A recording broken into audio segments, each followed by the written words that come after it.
ओम श्री गणेशाय नमः।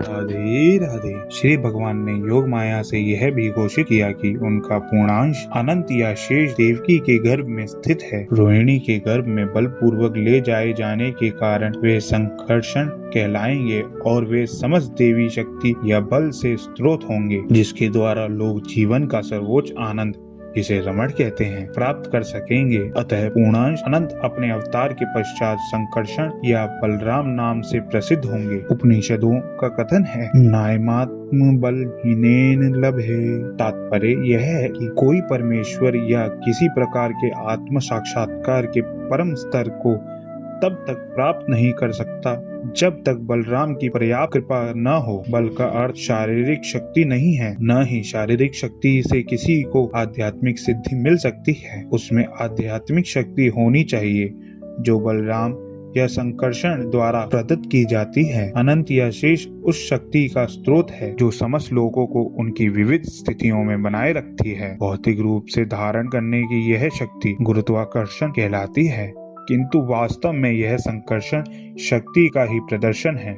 बलराम या संकर्षण आध्यात्मिक शक्ति या आदि गुरु हैं। अतः भगवान श्री नित्यानंद प्रभु, जो भगवान श्री बलराम के अवतार भी हैं, आदि गुरु हैं, तथा गुरु भगवान श्री बलराम, जो कि आध्यात्मिक शक्ति प्रदान करने वाले श्री भगवान की परम शक्ति का रूप है, उनका प्रतिनिधि होता है। श्री चैतन्य चरितामृत में इसकी पुष्टि की गई है कि गुरु श्री कृष्ण की कृपा का प्राकट्य है। जब श्री भगवान ने योग माया को इस तरह आदेश दिया तो उसने उनकी प्रदक्षिणा की और तब उनकी आज्ञा अनुसार वह इस भौतिक जगत में प्रकट हुई। जब श्री भगवान की परम शक्ति योग माया ने शेष को देवकी के गर्भ से रोहिणी के गर्भ में स्थानांतरित किया तो वे दोनों ही योग माया के वश में थी, जिसे योग निद्रा कहते हैं। जब ऐसा हो चुका तो लोगों ने समझा कि देवकी का 7वां गर्भ विनष्ट हो गया। इस तरह यद्यपि बलराम देवकी के पुत्र रूप में अवतरित हुए, किंतु रोहिणी के गर्भ में स्थानांतरित किए जाने के कारण उनके पुत्र कहलाए। इस व्यवस्था के बाद अपने निष्काम भक्तों की रक्षा करने के लिए सदैव तत्पर रहने वाले भगवान श्री कृष्ण अपनी पूर्ण चिंतन्य शक्तियों सहित संपूर्ण सृष्टि के स्वामी के रूप में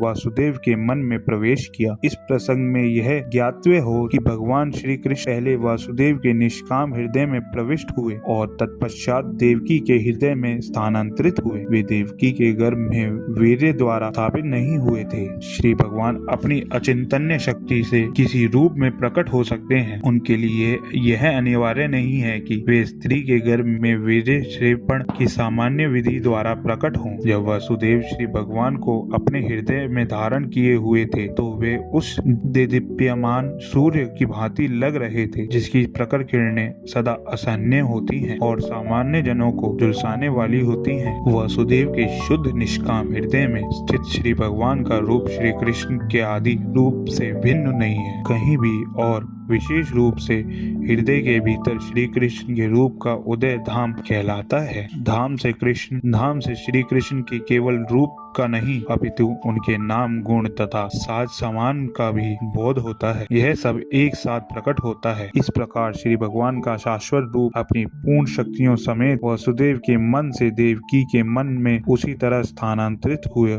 जिस प्रकार अस्त होते हुए सूर्य की किरणें पूर्व में उदय होने वाले पूर्ण चंद्रमा में चली जाती हैं। इस प्रकार भगवान श्री कृष्ण वासुदेव के शरीर से देवकी के शरीर में सामान्य जीव की किसी स्थितियों के बिना ही प्रविष्ट हुए। क्योंकि श्री कृष्ण वहाँ थे, अतः यह समझना चाहिए कि उनके सारे पूर्ण अंश यथा नारायण तथा सभी अवतार यथा नरसिंह, वराह इत्यादि उनके साथ साथ थे और उन पर भी इस जगत की परिस्थितियों काम नहीं कर रही थी। इस प्रकार देवकी उन श्री भगवान का निवास स्थान बन गई, जो अद्वितीय हैं और सारी सृष्टि के कारण हैं।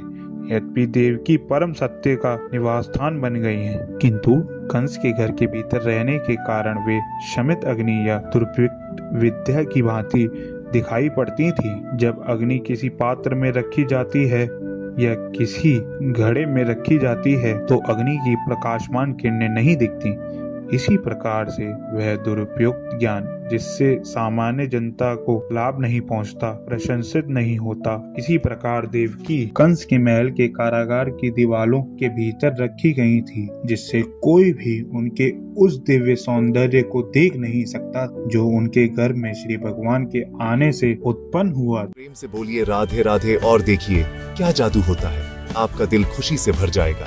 कमेंट में लिखिए राधे राधे। इस चैनल को सब्सक्राइब करें और वीडियो को लाइक करना ना भूलें। राधे राधे।